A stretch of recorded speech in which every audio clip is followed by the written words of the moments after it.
Didn't say anything. That usually means the volume is down so loud. We'll see. So I'll test this out. I'll see how it works. It might not work very well. My whole plan is to scan any notes or things that I do in class and still upload those. Hopefully some sort of video recording will work and I'll be able to upload that as well. For the most part, it's going to be just helpful to come as often as you can. And if you need to miss particular sessions or whatever, then just go see what notes you missed for the day. But it's not going to be the sort of class where you have quizzes or anything like that. I'm not giving anything that is going to hurt you that you would miss it.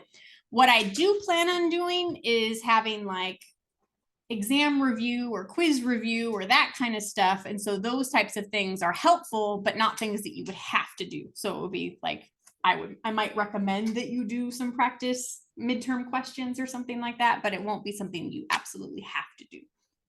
Okay. So in terms of what the setup is, I have the co-class Monday, Wednesday, Friday. I have office hours. Those are on Tuesdays and Thursdays.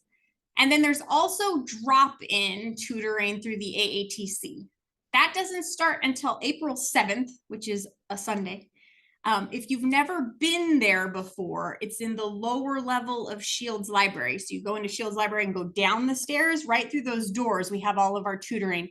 And there's signs on the table over in the math section. One of them will say the 21 table. And so you would want to go sit at the 21 table. And then those tutors have been trained to help with the 21 series. There's other tutors that might be able to help, but if they're with the 17 series or something like that, they might not be able to help quite as well. So sometimes when it gets crowded, it can be kind of a little bit of a wait time for a tutor. They're all people who have taken the classes before. They've probably done well in the classes because we only hire people who've gotten a certain grade in the class, right? But how often have you taken a class and gotten an A and still not be able to like answer every single question?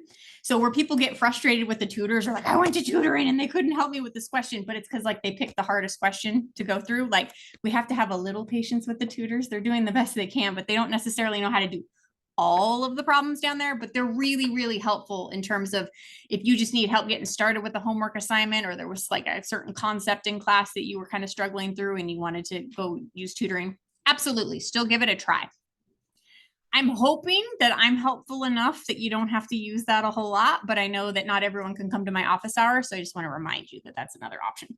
And then also, Dr. Littman and your TA, Jillian, have their own office hours as well. Don't be scared to use your professor's office hours. How many people have gone to a professor's office hours? Okay. How many people have never gone to a professor's office hours yet? It's intimidating the first time. Oh, right. Yeah, you've gone to lots of professors' office hours, but if you've never been to a professor's office hours before, for some reason, people sometimes get that in their head, like, I really don't want to go ask them for help. Like that somehow seems like it's so much bigger and scarier. Really, if you don't go to their office hours, usually they're just like waiting around in their office for someone to come. So one thing I hear from students is, I didn't want to go to office hours because I thought it might bug them. You're not bugging us by going to our office hours. Like actually the thing that upsets us the most is if we get to the end of the quarter and we have to fail you and we're like, why didn't you come get help? And you're like, well, I didn't want to bug you in office hours. And you're like, no, I really wanted you to come get help. It's nerve-wracking to go the further into the quarter that you go. So if there's a class that you're taking, so say you're taking chemistry or you're taking biology or you're taking something that like you think down the road, there's a good chance you're going to need help. Sometimes the best time to go to your professor's office hours is like the first or second week of class before you actually need their help to introduce yourself and all that, because then you at least get the nerves out of the way before there's something coming up and just like, hi, I don't actually have a question yet, but I wanted to see where your office is and introduce myself and all that. And I'm really, grateful that you have office hours and that kind of thing. And then when you actually need them, it feels less intimidating. So I would say choose one professor on your schedule this quarter to go test out their office hours, because really in terms of being successful here at Davis, getting connected with your professors is a huge one. I'm not a professor, so getting connected with Jen doesn't count. You're all hopefully going to be connected with Jen, but you still got to get connected with a professor. And it feels really scary at first. And so I would say, like, set that as a goal for yourself if you haven't done it yet, to go visit a professor. Choose something to go meet them, introduce yourself. It makes things way less scarier down the road when you actually like need to do it. All right, I'm done lecturing on that part. Accessibility stuff. I know that communicating with instructors sometimes can be scary. Don't be scared. Send me an email. My email is jjhealy@ucdavis.edu. It's the same email address I've had since I was a UC Davis student here ages ago when dinosaurs roamed the earth. It's a long time ago. I was a math major and I hated it. Every minute of being a math major was agony for me. So some of you know me already. Some of you don't know me.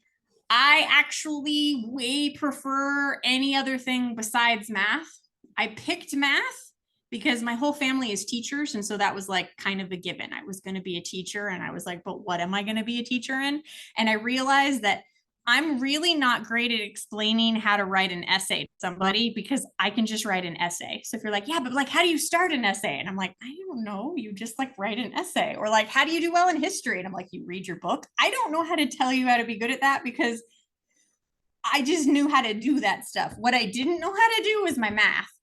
And so I've learned lots of techniques to get yourself through a math class. If that's not your favorite thing in the world, that is okay. You can still survive your math classes here at Davis, but you do have to put in an insane amount of work. And that part is a bummer sometimes.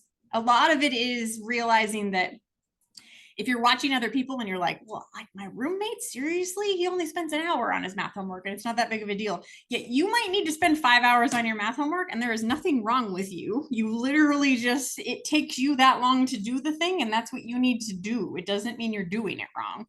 Just unfortunately, if you're not naturally good at something, it takes a lot longer.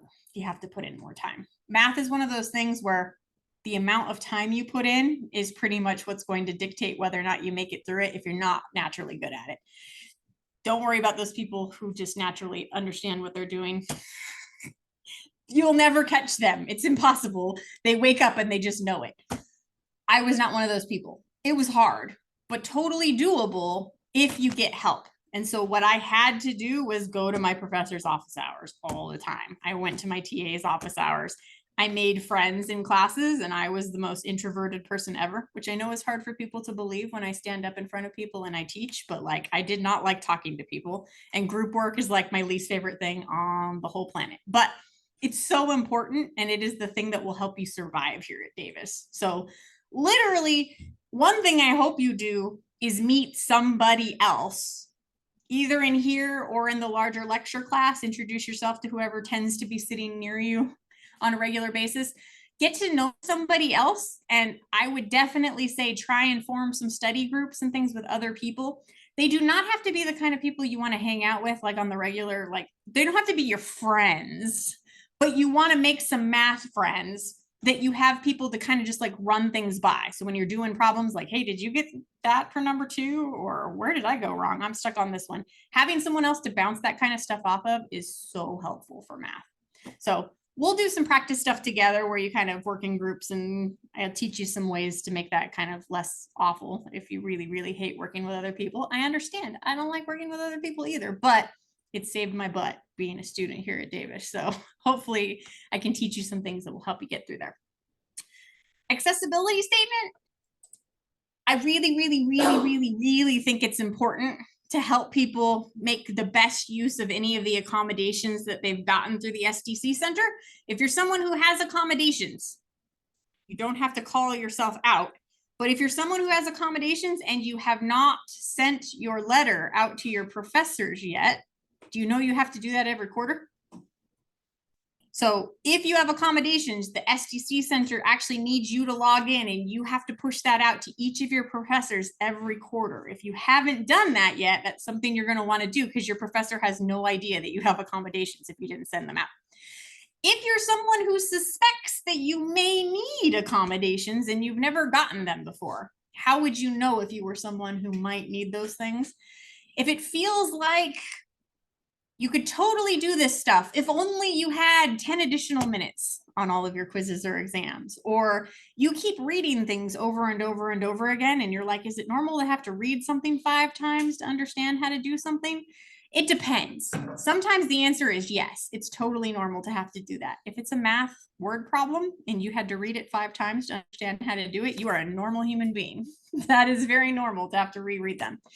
If it's something that is like just a normal reading assignment from a class and you find that you struggle getting through that kind of thing regularly, and you remember back from high school that there were just certain subjects that were just always really hard regardless of how much time or effort you put into it, you might be someone who would benefit from accommodations. And so you could talk to the SDC center about whether or not you should go down the route of getting tested for it. If you have the student health insurance that's part of the UC Davis package, they do cover the testing for people who need the SDC testing to verify whether or not you would get accommodations or not. If you have private insurance, it tends to be pretty expensive to go do that testing if you're outside of high school. So that's just kind of the reality of the situation. But that doesn't mean don't go talk to SDC and see if that might be something beneficial, because if that is something that you need, it might be worth going through that whole process. Okay. Mental health resources, another really big one. Last quarter, I had probably 5 or 6 students who were out at some point due to some kind of mental health challenge. And I totally understand that. I'm someone who has a pretty severe anxiety disorder myself. I have panic attacks occasionally and that kind of stuff. So I understand that that is a thing that can be a challenge for students.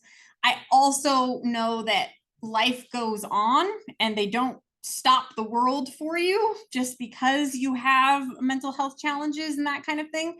And so what will be frustrating for students is like, well, I told you that I was having trouble with depression and you still made me turn in assignments and you still, I know it doesn't get you out of doing things, but it certainly allows people a chance to kind of help connect you with resources and kind of get you supports that you might need. We have lots of different supports on campus that people may or may not know about.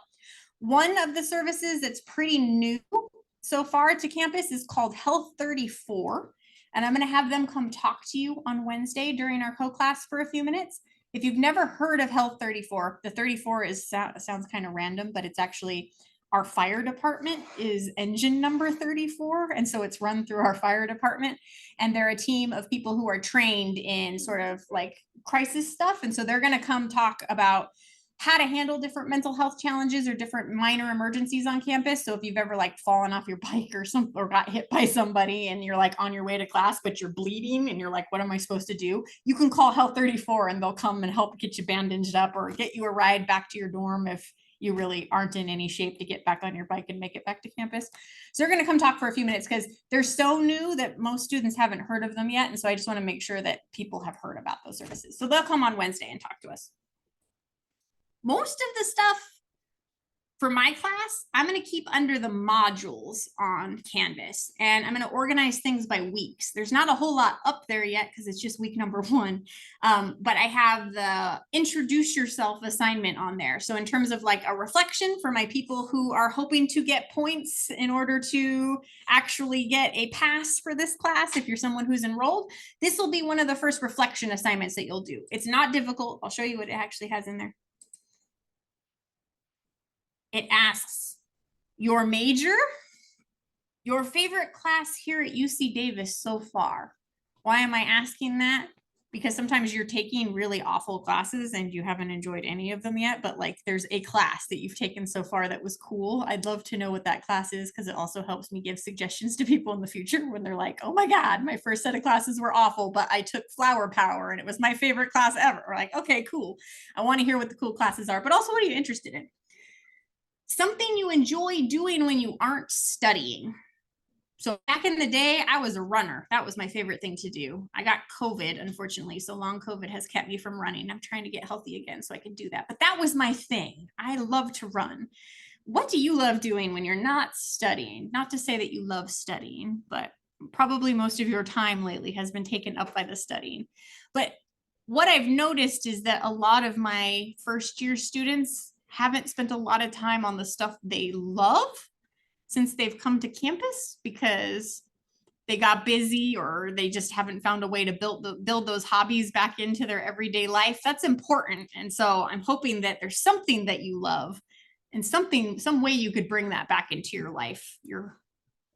Our spring quarter class, the sun's going to come back out. There might be times where you can actually go say hi to the cows. The turkeys on campus are fairly aggressive. I would say hi to the turkeys from a distance. Don't get too close to the turkeys.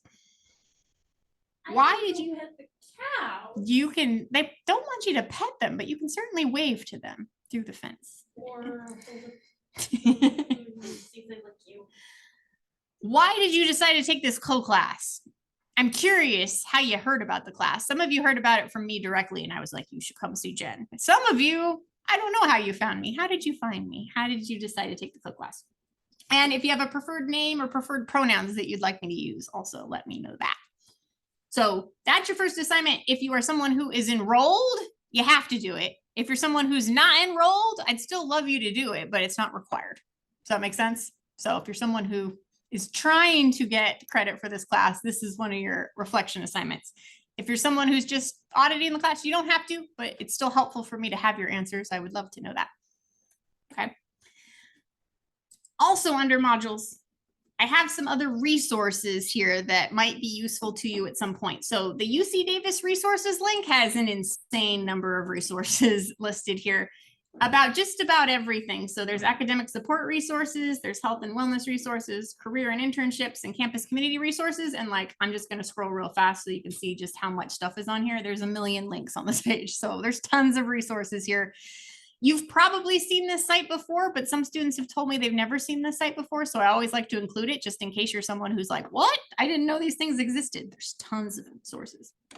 In terms of one thing that I have found is that sometimes students don't use the resources on campus because they somehow think that like they're not for you. And so I like to remind you that like you're paying an insane amount of money to be a student at UC Davis, and these resources are all funded through your tuition. So if you're walking by a campus center and you're like, I wonder what they do and I wonder if they could help me, there is nothing wrong with you actually stepping in the door and being like, hi, what do you guys do? And find out if it is something that they might be able to help you. How many of you have seen the green Aggie Eats food truck out around campus? Have you ever eaten at the Aggie Eats food truck? I asked this in my earlier class and everyone was like, no. Did you know that you're all allowed to eat at the Aggie Eats food truck anytime you want? Nope. So the Aggie Eats food truck is a pay what you want food truck. And I say that because when people see it, they're like, oh, it's for poor kids. Sure, it is. It's also for you if you ran out of the house and you forgot to bring any money and you're not going to have time to make it back to the dorms or over to the dining hall, or you didn't bring a snack. It is for you. If you do not have money that day, you do not have to have any money and you can eat at the Aggie Eats food truck. And that is what it is there for. It is, you're not cheating the system or anything like that. It is there to feed you if you need food. If you have money on you, they would love you to give some kind of donation in some amount, whatever you feel is appropriate for that meal. But if you don't have any money on you or you don't want to pay for that meal, you don't have to. It's a pay what you want, and it's anonymous when you do it. It has you scan in and you'll put your ID number in there. But they have no idea up at the food truck how much you paid for that meal. You may have paid no dollars, you may have paid $10 for that meal, and that is completely anonymous. So if you're out and about and you are hungry and you see the Aggie Eats food truck, go eat. I want you to eat. Those kinds of things, they're part of your tuition. You've paid for that to exist there. And so there's that kind of stuff on campus where I think people are like, I've seen it, I don't know what it is. And go, don't be scared to go ask. It's also okay if you ever just see folks around and go, hey, what do you do? You know, would that be something that I'm allowed to go do? The answer is usually yes. So I would check that kind of stuff out. And then I also have some videos posted here, Jen's Math Jumpstart videos. If you don't know me, I normally teach the Math 12 and the Pre-16 classes, which are the things that come before calculus. And so I have a bunch of videos on pre-calculus like topics. And so if there's some topics that you would like a refresher in and you don't want to actually like ask someone like, hey, there's some trig stuff I don't remember, you could watch some of my trig videos. I've got a bunch of things that are just like graphing, quadratic stuff, factoring. If you've never been great with factoring, there's a whole bunch of videos there that it's called the Online Math Jumpstart because for several years we've been trying to get people during the summer to kind of go through a program with us to help them kind of get a little more prepared before the actual school year starts. Some people did STEP for summer. This is kind of like an online STEP type thing we've been doing. So those videos I have posted, you can also look through those anytime if there's certain things that you're like, I've always wondered how to convert percents into decimals or whatever. There's different videos on there that people are just like, I don't even want to ask someone because I feel like this is something I should know already. Feel free to check those videos out. I've got bunches of them there. So that's all the stuff that I have online for you. Generally, what's going to happen is I'm going to do sort of a brief overview of whatever it is that you talked about during class. So I'm going to turn this off now.